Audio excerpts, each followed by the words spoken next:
नागपुरातल्या मेहान प्रकल्पातल्या अडचणी दूर होण्याच्या मार्गावर असून यासंबंधीची कॅबिनेट नोट 8 दिवसात काढणार असल्याची घोषणा राज्याचे मुख्यमंत्री देवेंद्र फडणवीस यांनी नुकतीच केली।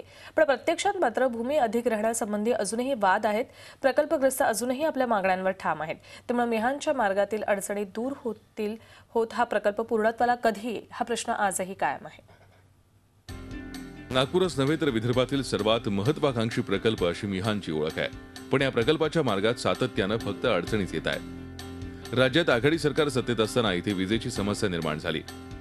उद्योगांना वीज मिळत नव्हती आणि मिळालीच तर अतिशय महागड्या दरात मिळत असल्यानं येथील उद्योगांचं पलायन होण्यास सुरुवात झाली। त्यामुळे इथे स्वस्त दरात वीज उपलब्ध करून देण्याचं आश्वासन नवनिर्वाचित मुख्यमंत्री देवेंद्र फडणवीस यांनी दिलं। इतकंच नाही तर मिहानच्या मार्गातील सर्वच अडचणी दूर करत या प्रकल्पाचं काम वेगानं सुरू करणार असल्याचं देखील ते म्हणाले। त्यामुळे आता या प्रकल्पाला अच्छे दिन आल्याचं चित्र निर्माण झालंय।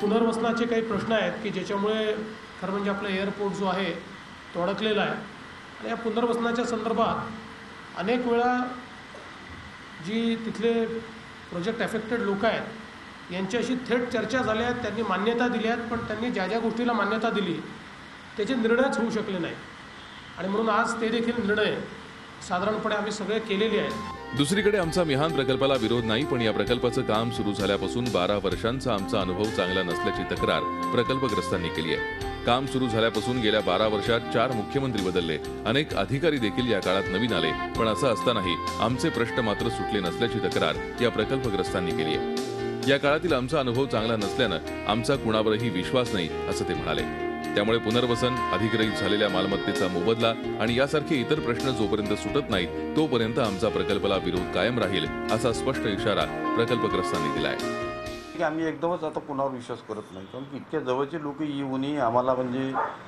12 वर्षापासून आमची लढाई सुरू आहे।